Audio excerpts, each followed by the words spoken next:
Sun TV. That this is the real agenda now. This is a dark topic. I explain what I mean.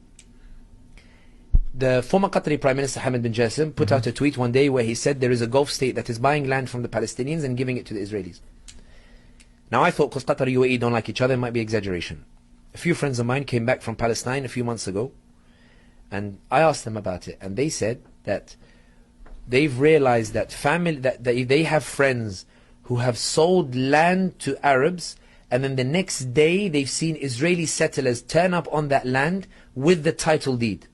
So this isn't settlers occupying the home, this is settlers saying we bought the land because it was given to us by the Arab who bought the land from the Palestinians.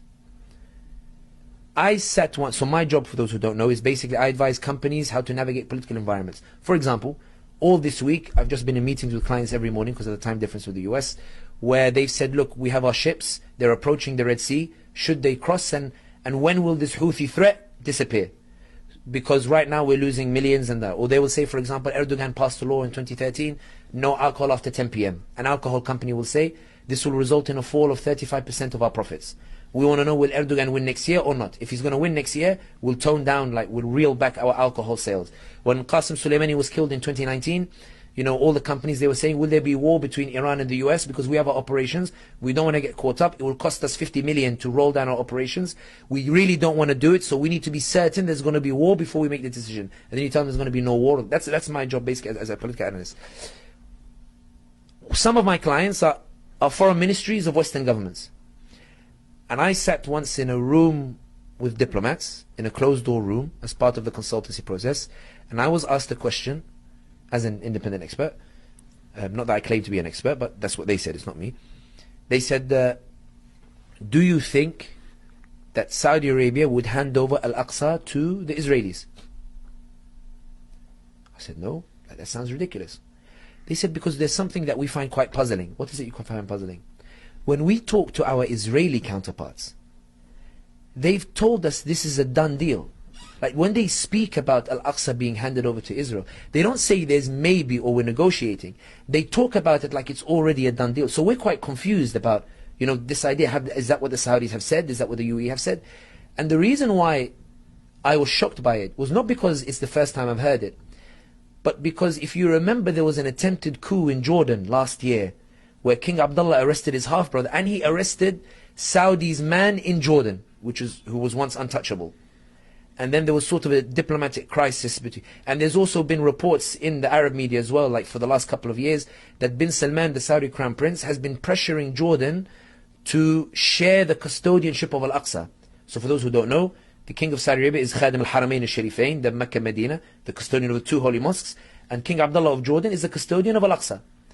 Bin Salman has been pressuring Jordan to hand over the custodianship of Al Aqsa to Saudi and UAE as a joint tripartite thing, in the hope that he'll take it as well. When you put what these European diplomats have said, and this immense pressure on Jordan from the Saudis, and the de-Islamization process in Saudi Arabia, and the fatwa coming out of Saudi Arabia, which is don't talk about Gaza because it's a fitna. And I have a friend who's going to Umrah. I won't say who, so they let him through Jeddah. But when he was in Istanbul, he told my wife that, tell Sami that I received a WhatsApp from the tour group. They told us, don't bring kafiyas to Saudi Arabia, and don't record yourselves making dua for Gaza. And I told my wife, I can't go in a room and tell people this is what's happening. When I was in LA last month for a convention, I had dinner with a group of people, and I said to them, guys, I'm hearing that this is what's happening. And one person on the other side of the table went, no, it's not a rumor. I'm going to Umrah next month. Here's the WhatsApp. And the WhatsApp says, it's with a heavy heart that we inform you that we've been told by the Saudi authorities, no kafiyas, no recordings. And even, I don't know if you saw today, from the time of this recording, Turkey, the two Turkish teams were supposed to play in Saudi Arabia. The teams wanted to unfurl a banner of Turkey stands in support of Gaza. And they want to put a quote from Ataturk.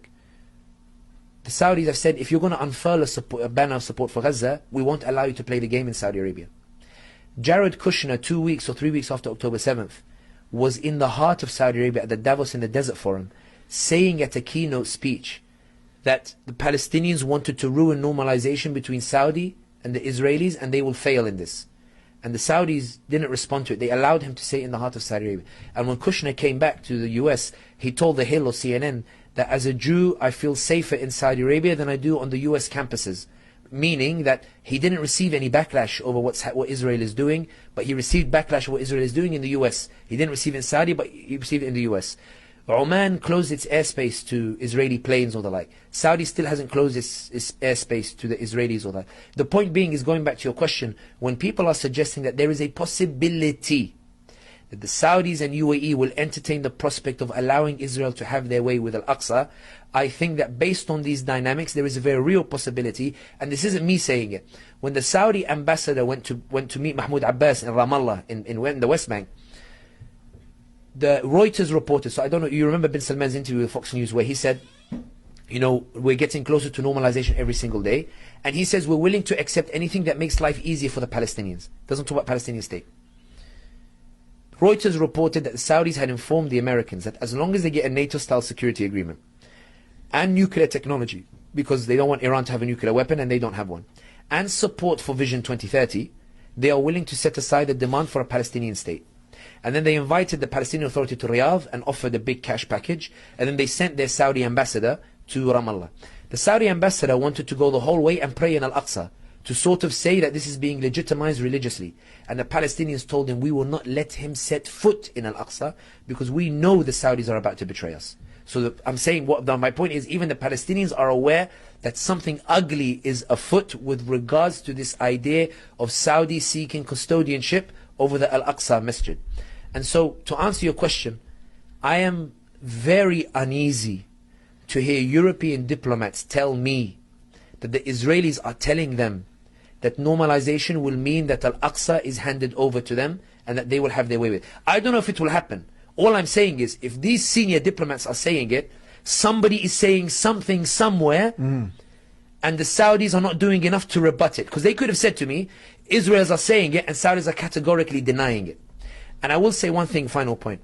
The other thing I find deeply disconcerting is that the diplomats that I speak to say, and bear in mind, these are European diplomats expressing shock at this phenomenon. They said, when we talk to our Saudi counterparts, they don't bring up Gaza. They talk to us about NEOM and Vision 2030. We bring up Gaza in the conversation. And we're a bit surprised about this. And that's why I think that one of the reasons Israel has continued its offensive, in my opinion, and this is my responsibility, I'm saying it, I'm not saying it reflects the opinion of anybody at Deen Show or the like. I think one of the reasons is that Saudi and UAE privately are telling the Israelis, go get them. If it's Hamas, go get them. Hamas officials, some of them are in prison in Saudi Arabia. If you open Al Arabiya or Saudi media or UAE media, you could be forgiven for believing that it is Israeli media. The way that they blame the Palestinians, the way that Saudi commentators online are calling Palestinians ingrates, the way they are saying that it's their fault, that they shouldn't have done it, as if somehow they should have just sat there and waited for Jenin to be annexed by the Israelis. Really, you sort of feel like the rhetoric coming out is one that lends itself to the suggestion that when Netanyahu said, we thank our friends for understanding, those friends he was talking about were Muslim nations, not the Western nations. Last question here. On the premise that, and this is what Islam teaches us, the Quran revealed by the Creator of heavens and earth, that all human life